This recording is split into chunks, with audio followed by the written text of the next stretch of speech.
Jenkins with a suplex. Now this has been a big, huge improvement in his game. Wow. He's got it. He's put it down. Is out!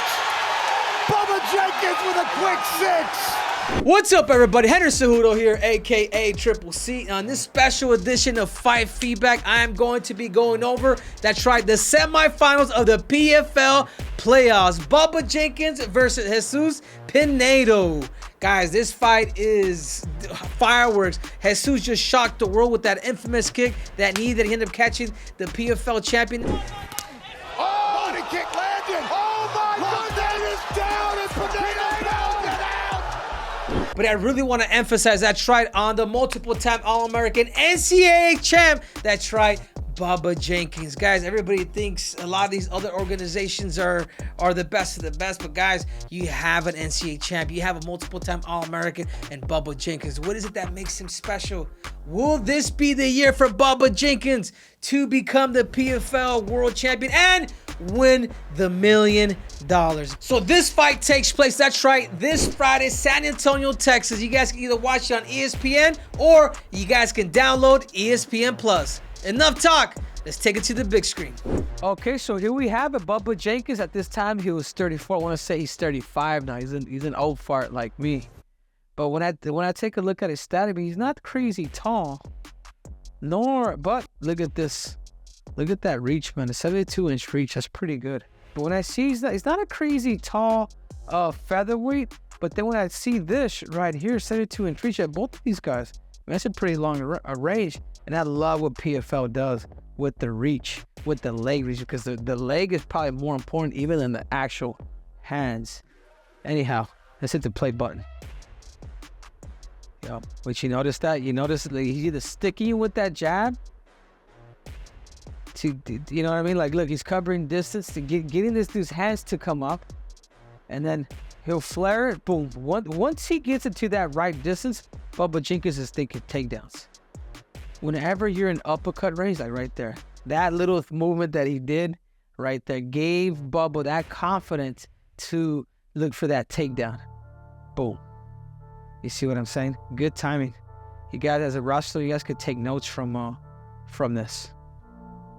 Looking right away, looking for the wrist. This is a lot of things, a lot of fighters. And again, this is an NCAA champion. Look, NCAA champ, American style wrestling. This is what he's looking for. Yep. Now he's southpaw. Yep. Again, gets him to exchange. Gets him to exchange, and again, oh, I see it. Yep. Yeah. That right there could be a little even though it's nice, it looks cool. Probably it's a good score. It's a lot of energy. So if I was Bubba Jenkins in that position, I would just take him down without having to exert it. But look, him as a southpaw, straight, boom, down the middle. Notice his composure too. This man right here is letting this dude in a little too much. A little too much against a great wrestler. You don't want to do that. Because are you going to stick you, or he's going to be looking for his takedowns. Which is pretty impressive, the fact that Bubba did get that takedown. See, if you see, Bubba's kind of shooting from downtown. You know what I'm saying? Like, he's kind of shooting from a little far away, but it just gives sense to his athletic ability. Did the right thing, pulled him off, locked his hands to eventually to get Kyle on his butt. Yeah. Did you see that? It's like a two-part series what he just did right now. Watch. Yeah, through the right hand. Uppercut. Yep. And again, now he's throwing that right hand. I think what probably housed Bubba too is he was probably a right leg lead too in wrestling. And you know what I'm saying? Because typically in fighting, I'm a southpaw, but when it comes to wrestling, I was more right-legged. And I think that's something that Bubba was able to still have. And the reason why he's able to get these takedowns is because he has that lead leg that's able to actually help him out. Cover distance, has that same lead power, and to be able to get takedowns. Yeah, doing the right thing, pulling him off the cage. Yep, That's what. Then look. You guys notice that back leg work? Pulled him off, and then boom. That slight little knee bump that you get, that's very slow, that you guys probably don't see right here. That you guys don't see, and look at how he's locked. Is how Bubba is able to get a lot of these takedowns. Right here, look, that's a trip. Yeah, and Bubba's able to get the, he's able to get the victory. And then now, you know, we got Bubba versus a Japanese. I think it's always cool to be able to see how is it that we actually adapt to certain styles and certain countrymen, because every country has a certain style of fighting that you got to be able to adapt. Like the judo players, like they're very tactical. You know, they look for a lot of positions to put you in, and they like to set traps. At this time, same tournament that they're at, let's hit the play button. Hell, you know what I'm saying? They use that kick to cover distance, to be able to hit it. Like Bubba, what makes Bubba good is the fact that he's able to commit. Oh my God, that's nasty. And look at how he did it. Boom, stepped in, got him to go that way. And then watch, he locks his hands. And this is what I love about Bubba. Pulls him off, gets that leg behind. Now he knows he has him on top of his hips. And this is where you just arch back. Oof. God, that is beautiful. That is nice. That's freestyle wrestling there. And I want to say Bubba was a junior world champ too. Boom. Loaded him up on his hips. As soon as he brought that leg out, he was going. Yeah, and then with the transition right away, looking for that neck. Yeah. Yeah, Bubba was on fire. Boom. Yeah, right there. He's got an overhook. He's lifting him. He's got him tilted now. And that's it. This is when he just pretty much threw that leg in, where he's able to get the actual takedown. And then right away, this man didn't do the right thing. When you're in this position, go to your damn back. He's screwed. He was able to lock in that choke to actually get the victory. Rip, man. You're talking about a specimen. You're talking about somebody who is, you know, who's God-given. I mean, look at this dude. He's a 45-pounder, but and that's what wrestling does. It gives you that callus, that strength, that muscle, man, that you really, it's not jiu-jitsu, it's not Muay Thai. The strongest people in the world are wrestlers. And I was actually at this fight, you know, the $1 million fight. This was actually in New York. I flew in for the night specifically for this fight. But this is against Brandon Loughnane, the former champion. And let's hit the play button. He'll pull back on his punches. Like he kind of pulled back on that hook a little bit. But look, notice his body. Look, notice his demeanor change. So as he threw that hook, boom, he's already kind of level changing. So as it's coming back, it's not coming back here, it's coming back here. And I think Bubba might need a little bit more of that, of switching stance, of stalking people. Yeah. If you spend too much time in these positions, this is exactly what happens. You know, I felt like Bubba spent a little too much time trying to get the takedown, because he just grabbed the fence. Not only is he expending energy from trying to lift his opponent, but he's also getting beat. You're also getting punched. Yep. And that was key for this guy right here.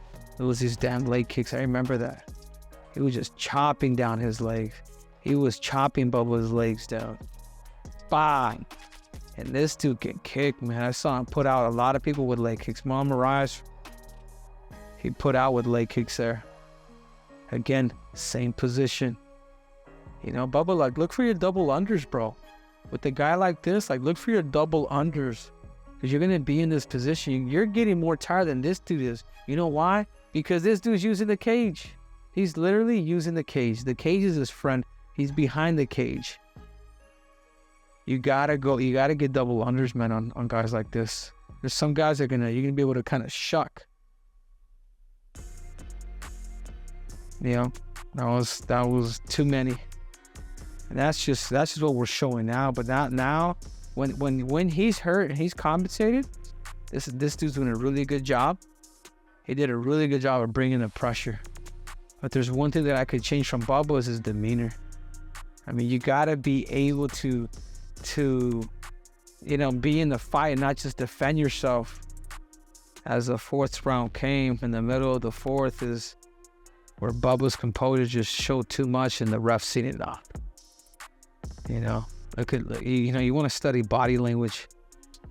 And I felt like Bubba kind of showed a little too much of being injured. Like he's gonna have to find that place of nirvana where you can meet up with that peace and be okay when the hellstorm is coming in, and you either bring the fire, you either sink or you swim.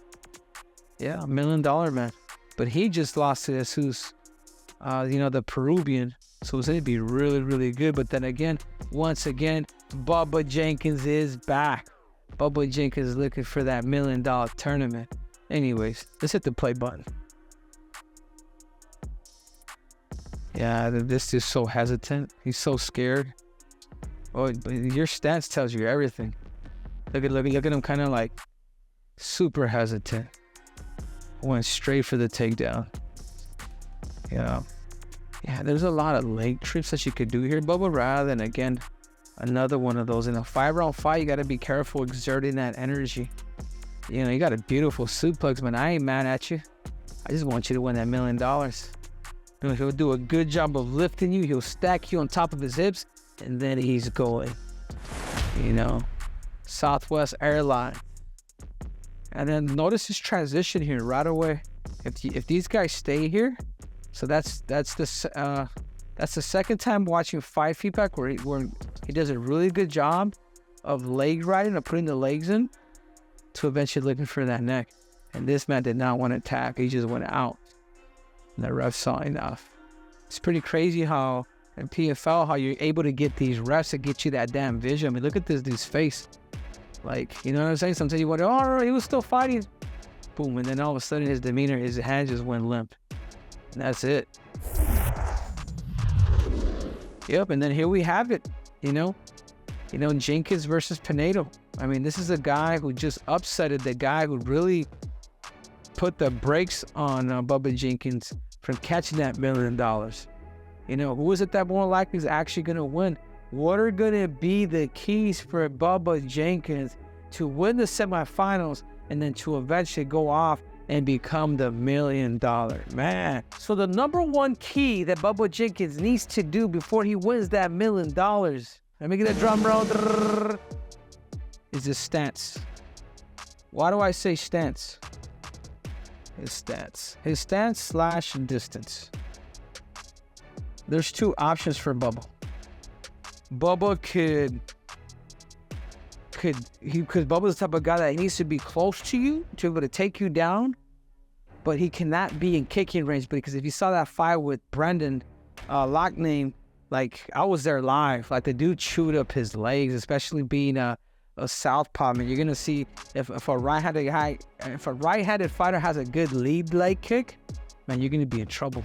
So I wish that the number one key for you, Bubba, is you really either got to be very in, but you cannot be in that king range, or be a little further out to where that foot is only able to hit you, not the actual shin. Your stance, because you don't want to get, your stance, your position, and then obviously your distance. And number two, for me, again, I want you to become a millionaire, Bubba, just like Triple C. And the reason why he did get stopped by Brandon is right here. He needs to control his composure. If you are her, Bubby, like transition, get into a tactical sense where you can find something, start underhooking people. Doesn't always have to be takedown. Get together with somebody that could really allow you to understand the Greco-Roman game, and it's just specific details, because your composure, the reason why you did lose the $1 million fight was that you showed a little bit of that, you can tell when you're a wobbly. You just gotta stay strong, man. Your composure, your stance, your composure. And then 3 is letting go, man.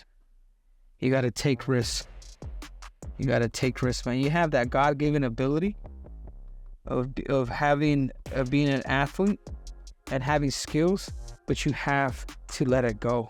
I do believe that the more you let it go, Bubba, like you can get away with so much things because of your strength, your speed, and your damn wrestling.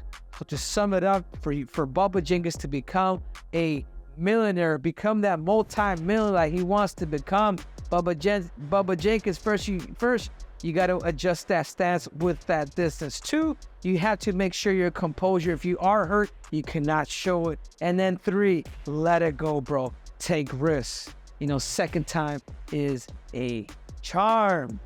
So there we have it, guys. The PFL semifinals are going to be absolute fireworks. So you guys make sure this Friday, August 4th, Jenkins versus Pinedo is absolutely going to be dynamite. Who is it that's going to reach the tournament finals? That's right. You guys make sure to go to ESPN or download ESPN Plus. You do not want to miss it. I'm your host, Henry Cejudo, aka Triple C, and I just told the truth. And we are out.